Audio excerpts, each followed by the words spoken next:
Magandang araw po sa inyong lahat, mga katsamod-sari, Pinay in Taiwan. Hello mga ka-brothers, mga ka-sisters. Kamusta na po kayo dyan? Nakakain na po ba kayo? Okay, so ang ating pong content for today is all about bawang. Wow. Okay, so alam natin sa bawat lutuin, meron talagang bawang. Kahit na saan ka, kahit mapasaang lugar ka, kahit mapasaang bansa ka, may bawang at may bawang talagang rekado. So ano ba talaga ang kahalagahan ng bawang sa ating katawan? Alam niyo po ba na napakahalaga na marami tayong benefit na makukuha sa bawang? Okay, pag-usapan po natin ang kahalagahan ng bawang. Okay, una, ang bawang or garlic, it help boost your body immune system. Pinapalakas daw po ng bawang ang ating immune system upang makaiwas sa sakit. Maraming sakit na pwede nitong maiwasan. Garlic also help prevent colds and virus flu. So yan po, actually noong ko pa naman po naririnig yan sa ating mga magulang na pag may nilalagnat po or nilalagnat ka, kumain lang daw po ng bawang. Pero ever since, hindi po nangyari or hindi ko po nagawa na kumain ng bawang kung ako po'y nilalagnat. Pero ayon sa research ko, totoo pala na para hindi ka sipunin or maapektuhan ng virus flu, kumain lang po, ugaliin kumain ng bawang. Okay, ang pangalawa po, garlic help reduce high blood pressure.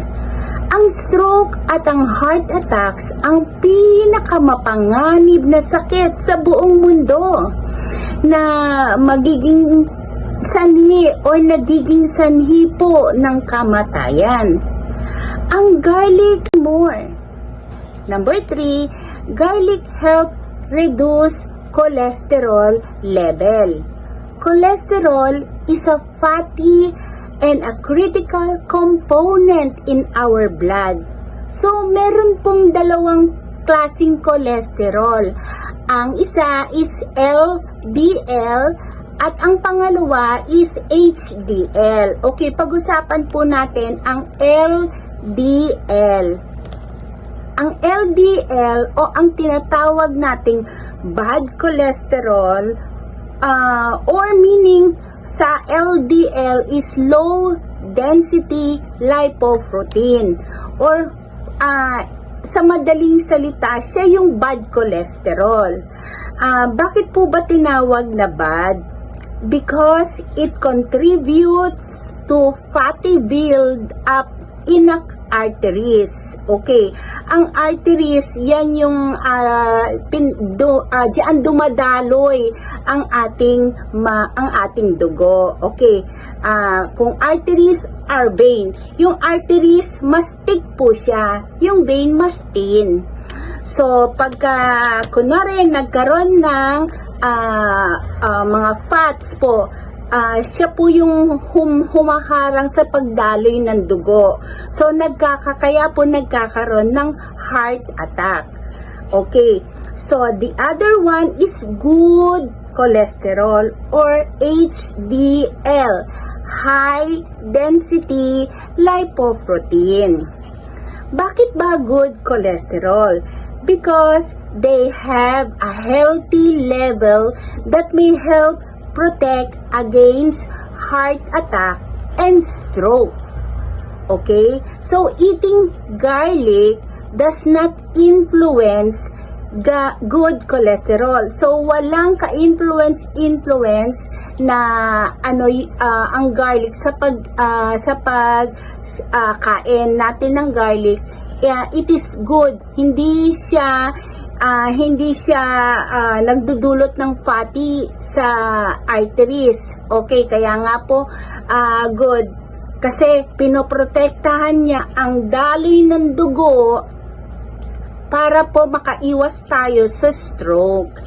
Okay po, ang pang-apat, garlic can help with prevention of cancer.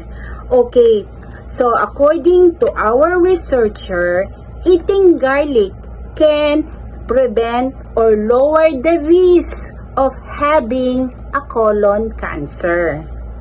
Number 5, garlic has antibiotic properties.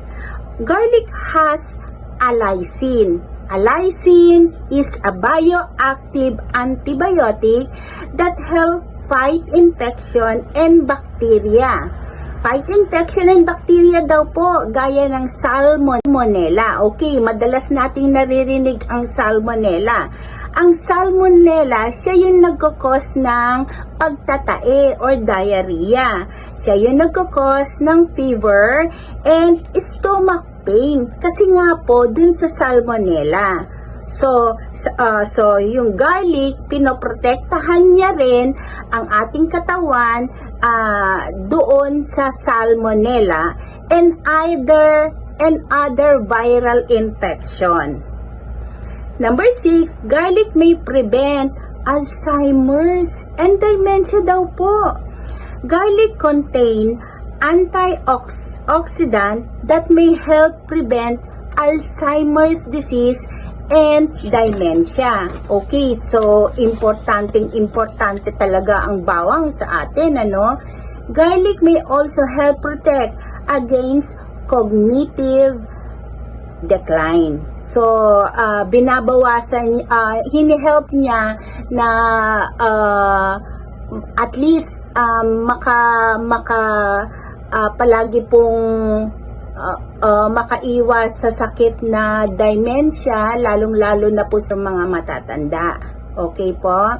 So, pang-7 po, garlic can improve athletic performance. Okay, garlic or athletic benefit of garlic are managing control level, lowering blood pressure, boosting immunity, and reducing the length of illness.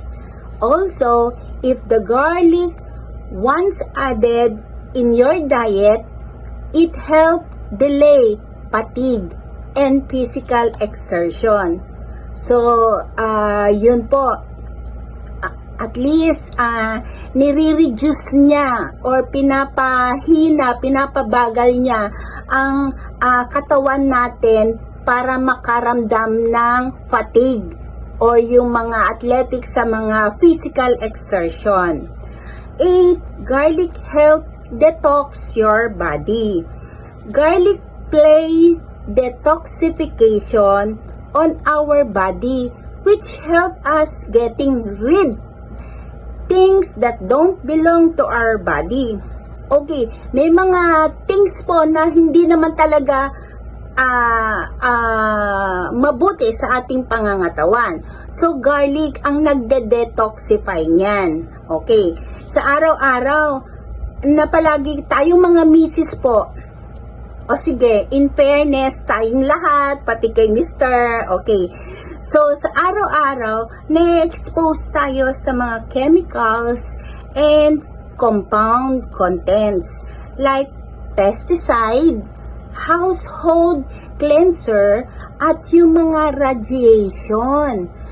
At ang garlic is a powerful detox food that promote glutathione production by various liver enzyme. Okay. So, nagde-detoxify siya or hini-help niya tayo na mabuti sa ating pangangatawan. So, garlic ang nagde-detoxify niyan. Okay. Sa araw-araw, na palagi tayong mga misis po, o sige, in fairness, tayong lahat, pati kay Mr. Okay. So, sa araw-araw, na-expose tayo sa mga chemicals and compound contents like pesticide, household cleanser, at yung mga radiation. At ang garlic is a powerful detox food that promote glutathione production by various liver enzyme. Okay. So, nagde-detoxify siya or hini-help niya tayo na mag-fight dun sa maaaring mga germs na nakukuha natin or nasisinghot natin sa mga chemicals na pang-araw-araw nating palaging ginagamit, palaging nakakasalamuha. Oo, lalo na yung mga detergent, yan po, hindi natin alam, di ba minsan ho, talaga namang maamoy sila. Malay ba natin kung may mga masamang effect na po yan sa ating katawan. So, garlic po ang kalaban nila. So, importante ang pagkain ng garlic. So, number 9, garlic packs, a low-calorie health punch. 1 clove of garlic has contained essential nutrient like vitamins B12, vitamin B6 po pala, fiber, and selenium, which may have a positive effect on blood pressure or cholesterol. So, may vitamin B6 po siya, fiber and selenium na talagang nakaka-support or nabibigyan niya ng proteksyon laban sa high blood pressure and cholesterol ng ganyan against infection. Pero hindi yung nakagat ka na ng aso, nakagat ka na ng ahas. Natural po. Diretso na po kayo ng doktor para at least mabigyan kayo ng tamang gamot. So, ang garlic, nagpro-protect lang po siya against po sa mga katulad ng viral infection, viral flu, cold, yung mga bagay na yan. Tapos, against osteoporosis. Tapos,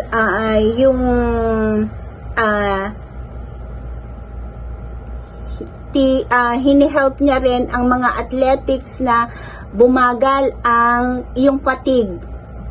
Oo, kaya napaka-importante po ng garlic. May kamahalan nga po ngayon sa mga markets ang garlic, kaya pero